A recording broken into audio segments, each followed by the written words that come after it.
3, 2, 1.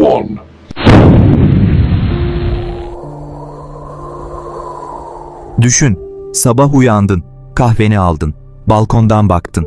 Gökyüzünde 2 ay var. Biri dünyanın ayı, diğeri Mars. Çünkü artık orada yaşıyorsun. Bu hayal mi? Elon Musk'a göre değil, ona göre bu sadece zaman meselesi. Ve bu zamanın 2050'ye kadar gelebileceğini söylüyor. Peki nasıl? Mars'ta hava yok, su yok. Sıcaklık -60 derece, radyasyon var, kum fırtınaları var. Yer çekimi çok düşük. Böyle bir yerde nasıl şehir kurulur? Ve kurulursa nasıl bir dünya olur? Bugün bu soruların cevabını arıyoruz.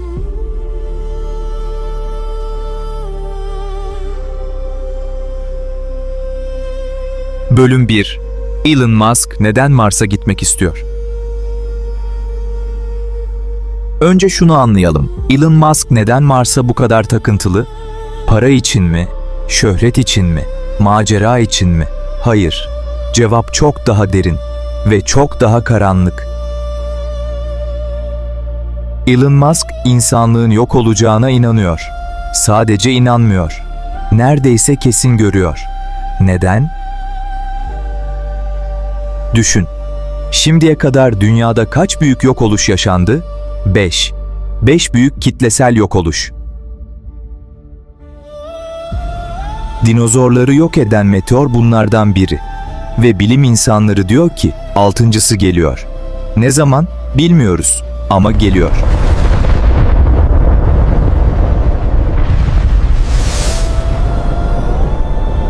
Musk'ın dediği şu: tüm yumurtalarımızı tek sepete koymak aptallık. O sepet dünya. Eğer dünya giderse insanlık gider. Ama Mars'ta da bir şehir varsa insanlık çok gezegenli bir tür haline gelir ve bir gezegende olan felaket diğerini etkilemez. Bu sadece macera değil. Bu bir hayatta kalma stratejisi. Ve Musk bu stratejiyi 2001'de kafasında oluşturdu. O zamanlar kimse onu ciddiye almadı. NASA'ya başvurdu. Reddedildi. Rusya'ya gitti. Roket almak istedi. Alay edildi. Ve uçakta eve dönerken şunu düşündü: tamam, kendi roketimi yapacağım. 2002'de SpaceX'i kurdu. Herkes deli dedi. 2015'te Falcon 9 roketi indi. Yeniden kullanılabilir. 2020'de NASA astronotlarını uzaya taşıdı. 2023'te Starship test uçuşu yaptı. Artık kimse deli demiyor.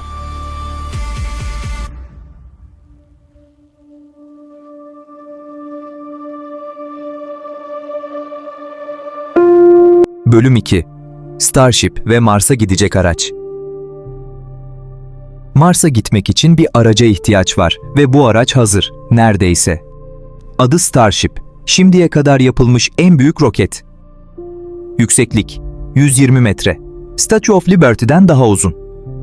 İtme gücü, Saturn 5'in 2 katı. Saturn 5 insanı Ay'a götürdü. Yük kapasitesi 150 ton, bir maliyet uçağı kadar.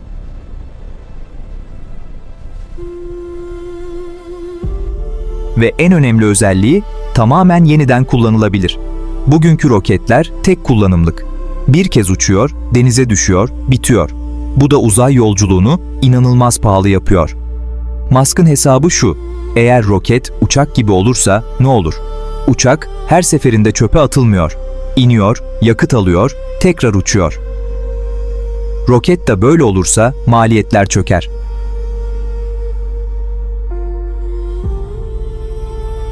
Musk'ın hedefi, Mars'a bir bilet $100.000. Yani bir ev fiyatı. Bugün için imkansız gibi görünüyor. Ama Musk şunu hatırlatıyor: 1900'de uçak yoktu. 1950'de Atlantik uçuşu servetlere mal oluyordu. Bugün birkaç $100 uçuyorsun. Teknoloji olgunlaştıkça maliyetler düşer. Her zaman.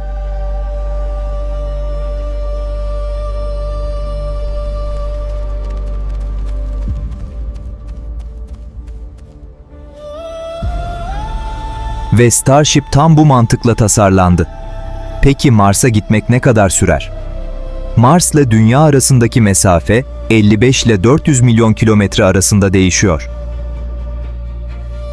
En yakın konumda en hızlı Starship ile yaklaşık 6 ila 9 ay. 6 ila 9 ay uzayda. Bunu düşün. O sürede neler yaşanır? Vücuduna ne olur? Buna ileride geleceğiz.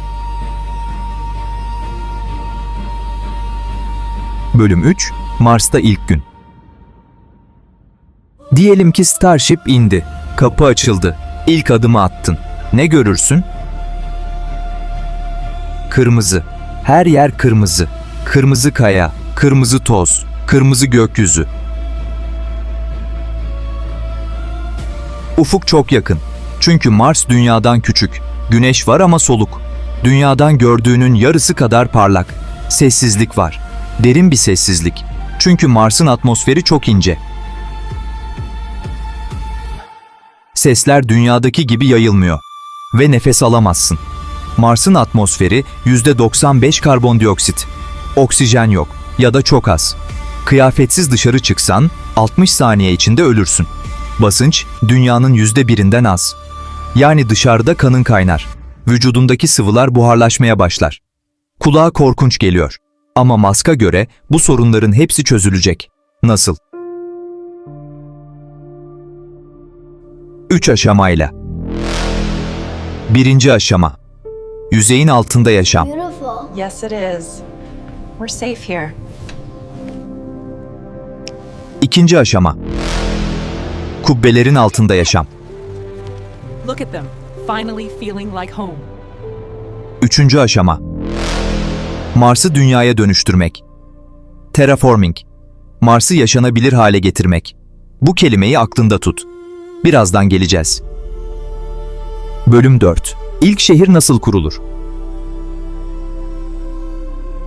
İlk insanlar Mars'a indiğinde ne yapacaklar? Oturup manzarayı mı seyredecekler? Hayır, her saniye sayılıyor. Her kaynak kritik. İlk öncelik barınak. Aşama 1. Yeraltı yaşamı. Mars'ın yüzeyinde radyasyon çok yüksek. Güneşten gelen kozmik ışınlar dünyada atmosfer tarafından bloke ediliyor. Mars'ta atmosfer neredeyse yok. Yüzeyde günde aldığın radyasyon miktarı bir yılda dünyada aldığının 50 katı. Çözüm. Yerin altına girmek. Mars'ın yüzeyinin birkaç metre altı bu radyasyondan koruyor. İlk yerleşim bölgeleri yerin altında olacak. Tünel sistemleri. Yeraltı odaları. SpaceX'in planlarında bu tüneller robot ekipleri tarafından inşa edilecek. İnsanlar gelmeden önce. Aşama 2. Şeffaf kubbeler. Yeraltı yeterli değil. İnsanlar açık alan istiyor. Güneş ışığı istiyor. Gökyüzü görmek istiyor. Çözüm. Dev şeffaf kubbeler. Çelik iskelet üzerine özel cam veya polimer. İçinde basınçlı hava. Oksijen. İçine güneş ışığı giriyor. Bitki yetiştirilebiliyor. Ağaç dikilebiliyor.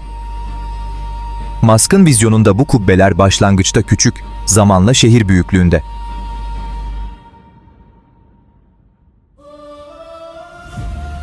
İlk kubbe belki bir futbol sahası kadar, sonra bir ilçe kadar, sonra bir şehir kadar.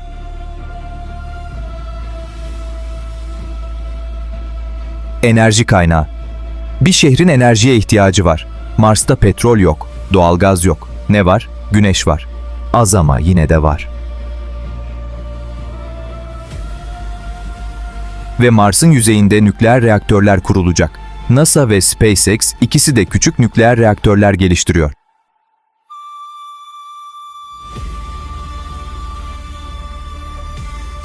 Kilopower adlı sistem, bir Mars aracını 10 yıl boyunca besleyecek güçte. Su. Su olmadan hayat yok. Mars'ta su var mı? Evet. Mars'ın kutuplarında donmuş halde devasa buz kütleleri var. Ve yüzeyin altında tuzlu su göllerine dair kanıtlar var. Bu buzu eritmek, filtrelemek ve içilebilir hale getirmek mümkün. Hatta bu sudan oksijen de üretilebilir.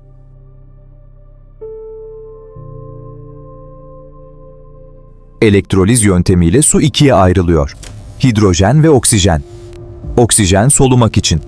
Hidrojense yakıt olarak kullanılabilir. Dünyadan yiyecek taşımak çok pahalı. Çözüm: Mars'ta yetiştirmek. Kubbelerin içinde hidroponik tarım. Topraksız, su bazlı yetiştiriciliği. Patates, domates, marul, soya, hatta et üretimi için hayvan yetiştirme. İlk dönemde menü sınırlı olacak ama zamanla daha çeşitli hale gelecek. Bölüm 5: Mars'ta hayat nasıl olur? Tamam, barınak var, su var, enerji var, yiyecek var. Peki günlük hayat nasıl olur? Sabah kalkıyorsun. Mars'ta bir gün. 24 saat 37 dakika. Dünyadan biraz uzun. Yani biyolojik saatin uyum sağlayabilir. Pencereden dışarı bakıyorsun. Kubbenin şeffaf camından kırmızı manzara görünüyor. Güneş doğuyor ama soluk. İşe gidiyorsun. Peki ne iş yapıyorsun Mars'ta? Her şeye insan lazım. Mühendis, doktor, çiftçi, inşaat işçisi, bilim insanı, psikolog, öğretmen, aşçı, hatta ressam, müzisyen, yazar. Musk diyor ki, Mars'a sadece astronotlar değil, her türden insan gitmeli. Çünkü gerçek bir şehir kuruyorsun. Sadece bir araştırma üssü değil. Şimdi garip soruya gelelim. Mars'ta çocuk olur mu? Yani orada doğan ilk çocuklar. Onlar Marslı mı sayılır? Mars'ta doğan bir çocuğun kemikleri, kasları, organları Mars'ın düşük yerçekiminde gelişir. Mars'ın yerçekimi Dünya'nın %38'i. Yani 80 kilogram olan biri Mars'ta 30 kilo hisseder. Bu çocuklar muhtemelen daha uzun boylu olur. Kemikleri daha ince. Kasları farklı. Eğer bu çocuklar büyüyüp Dünya'ya gelseler gezegeni kaldıramazlar. Dünyanın yerçekimi onlara çok ağır gelir. Hareket etmeleri zorlaşır. Kalpleri zorlanır. Yani Mars doğumlular gerçek anlamda ayrı bir insan tipi olabilir. Homo sapiens Mars. Yüzyıllar içinde evrim de devreye girebilir. Ve başlangıçta aynı olan iki insan türü zamanla farklılaşabilir. Tıpkı Avustralya'ya giden İngilizlerin zamanla farklılaşması gibi. Ama çok daha dramatik. Bölüm 6: Terraforming, Mars'ı dünyaya dönüştürmek. Şimdi en çılgın kısma geldik. Terraforming, yani bir gezegeni yaşanabilir hale getirmek. Bilim kurgu filmlerinde görürsün bunu. Ama Elon Musk bunu ciddi planlıyor. Mars nasıl ısıtılır? Mars çok soğuk. Ortalama -60 derece. Bunun iki nedeni var. Güneşten uzak olması ve ince atmosfer. Atmosferi kalınlaştırabilirsen Mars ısınır. Nasıl kalınlaştırırsın? Musk'ın önerisi: Mars'ın kutuplarına nükleer bomba atmak.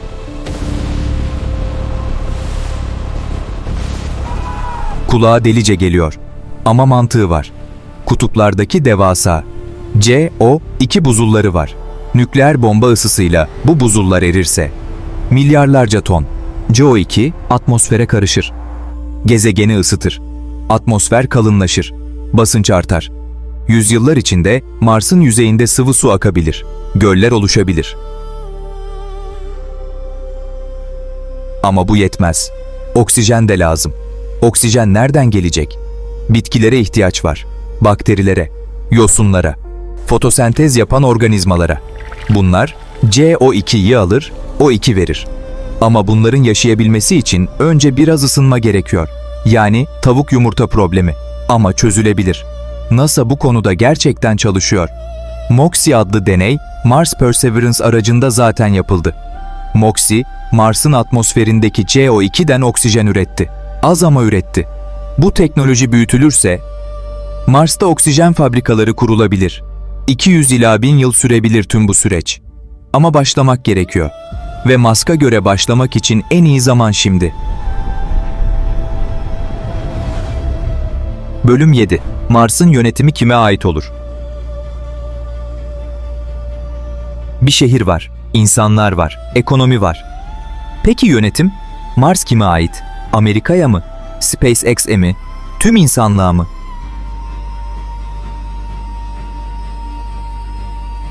1967 Uzay Antlaşması diyor ki, hiçbir ülke uzayı sahiplenemez. Ay'a, Mars'a, asteroitlere kimse toprak iddiasında bulunamaz. Ama bu antlaşma 1967'de yazıldı. O zaman özel şirketlerin Mars'a gitmesi hayal bile edilemezdi.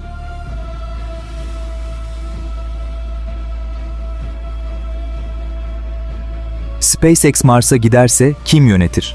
Musk bu soruya çok ilginç bir cevap verdi. Mars'ın kendi anayasası olmalı. Doğrudan demokrasi. Her karar oylanmalı. Ve şunu da ekledi. Mars'ta yasalar dünyadakinden çok daha az olmalı. Özgürlük esas. Çünkü insanlar ölüm riskini göze alarak gidecek. Bu kadar fedakarlık yapan insanlara özgürlük lazım.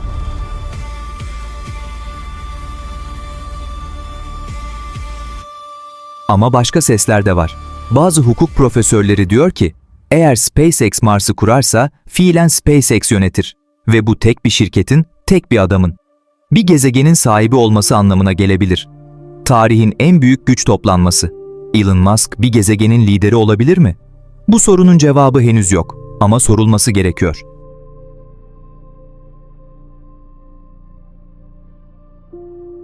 Bölüm 8. Karşı görüşler ve riskler.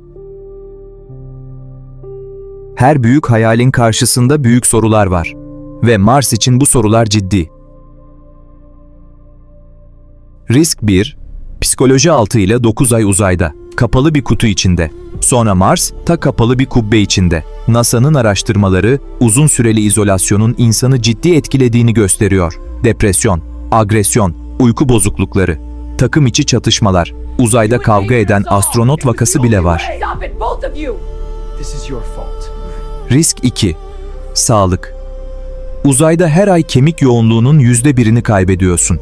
9 aylık yolculukta ciddi kemik erimesi, kas kaybı, görme bozuklukları ve radyasyon. Mars yolculuğu boyunca aldığın radyasyon, tüm ömründe dünyada aldığının 15 katı. Kanser riski dramatik biçimde artıyor. Risk 3. Bağımlılık. Eğer bir şeyler ters giderse ne olur? Dünyadan yardım altıyla 9 ay uzakta. Bir salgın hastalık çıksa, bir teknik arıza olsa, sistem çöküşe geçse, ilk Mars kolonisi tamamen kendi kendine yetmek zorunda. Ve bunu başarabilecekleri garanti değil. Risk 4. Mars'ta yaşam var mı? Mikroorganizma düzeyinde bile olsa. Eğer varsa ve biz gidersek, Mars'ı dünyanın bakterileriyle kirletmiş oluruz.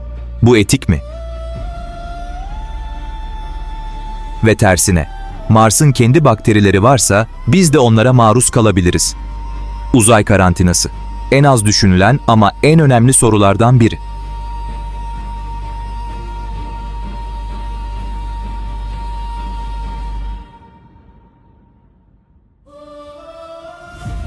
Elon Musk 2050'ye kadar Mars'ta 1 milyon insan istiyor. Bu hayal mi? Belki. Ama 1969'da Ay'a inildiğinde de hayal gibiydi. 1903'te uçak uçtuğunda da hayal gibiydi. Her büyük adım önce imkansız görünür. Ama şunu da düşün. Mars'a gidecek ilk insanlar muhtemelen şu an yaşıyor. Belki 30'lu yaşlarında biri. Belki 20'li yaşlarında biri. Belki bu videoyu izleyen biri. Ve o insan bir gün kırmızı toprağa adım atacak. Geriye dönüp bakacak. Ve küçücük mavi noktayı görecek. O mavi nokta dünya. Hepimiz. Tüm tarih. Tüm sevdikler. Tüm anılar. Küçücük bir nokta. Ve o an insanlık gerçekten büyümüş olacak. Bu videoyu beğendiysen kanala abone olmayı unutma. Bir sonraki videoda başka bir keşifle buluşuyoruz. Görüşmek üzere.